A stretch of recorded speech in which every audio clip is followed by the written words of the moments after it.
मराठी भाषेला अभिजात भाषेचा दर्जा मिळवून देण्यासाठी प्रयत्न करणाऱ्या सर्वांचे भंडारा जिल्ह्यातील ज्येष्ठ साहित्यिक प्रमोदकुमार अनेराव यांनी आभार मानले। नुकताच मराठी भाषेला अभिजात भाषेचा दर्जा मिळालेला आहे। मराठी भाषेला अभिजात भाषेचा दर्जा मिळवून देण्यासाठी सातत्याने पाठपुरावा करणाऱ्या महाराष्ट्र शासनाचे आणि केंद्र शासनाचे भंडारा जिल्ह्यातील ज्येष्ठ साहित्यिक प्रमोदकुमार अनेराव यांनी आभार मानले। मराठी भाषेला अभिजात भाषेचा दर्जा मिळण्यासाठी अथक परिश्रम करणारे रंगनाथ पठारे आणि त्यांची समिती यांचेही प्रमोदकुमार अनेराव यांनी आभार मानले। तर याबद्दलची माहिती जिल्हा माहिती कार्यालय भंडाराच्या वतीने दिनांक 14 फेब्रुवारी रोजी सायंकाळी 5 वाजता दरम्यान एका व्हिडिओच्या माध्यमातून देण्यात आली आहे। नमस्कार, मी प्रमोदकुमार अनेराव, भंडारा। मित्रांनो, नुकताच मराठी भाषेला अभिजात भाषेचा दर्जा मिळालेला आहे।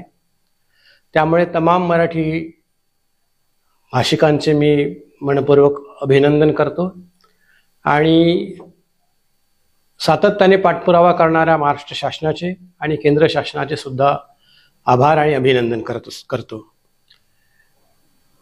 हा अभिजात भाषेचा दर्जा मिळण्यासाठी ज्यांनी अथक प्रयत्न केले असे रंगनाथ पठारे आणि त्यांची समिती यांचाही मी मनपूर्वक आभारी आहे। 2500 वर्षापूर्वीचा मराठी भाषेचा इतिहास आणि त्याचे वैभव हे शासनाच्या लक्षात आणून देऊन अभिजात भाषेसाठी सातत्याने पाठपुरावा करण्याचं काम रंगनाथ पठारे आणि समितीने केलं। त्यांच्या या प्रयत्नाला माझा सलाम।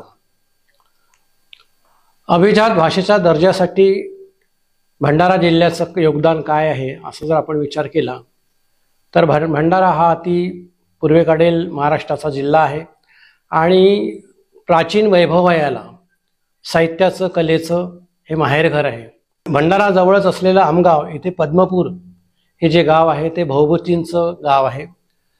संस्कृतमधील ज्येष्ठ नाटककार असे ते होते। त्यांच्या नावे मालती माधव, उत्तर रामचरित हे गाजलेली नाटकं आहेत। ते भंडारा जिल्ह्यातीलच।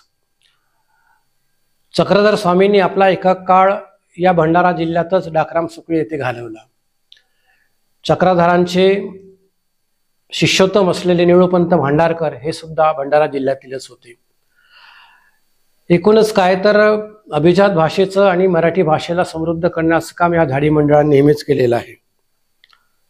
या पार्श्वभूमीवरती 98वे अखिल भारतीय साहित्य संमेलन दिल्ली येथे होत आहे। ही महत्त्वाची घटना आणि अर्थपूर्ण घटना अशी मला वाटते। या साहित्य संमेलनामध्ये लेखक, प्रकाशक, वितरक आणि ग्रंथनिर्मितीसाठी ज्या ज्या लोकांचं सहकार्य आणि सहभाग असतो अशा सर्व लोकांचा गौरव केला जाणार आहे। त्याचबरोबर कलेच्या क्षेत्रातील चित्रकला असेल, शिल्पकला असेल आणि इतरही कलेतील लोकांचा प्रातिनिधिक स्वरूपाचा सत्कार केला जाणार आहे। ही वैशिष्ट्यपूर्ण घटना असं मला वाटतं। या संमेलनाचे अध्यक्ष असलेल्या तारा भवाळकर यांच्या रूपाने लोकसाहित्य हे पुन्हा गौरवान्वित झालेलं आहे, सन्मानित झालं आहे असं मला वाटतं।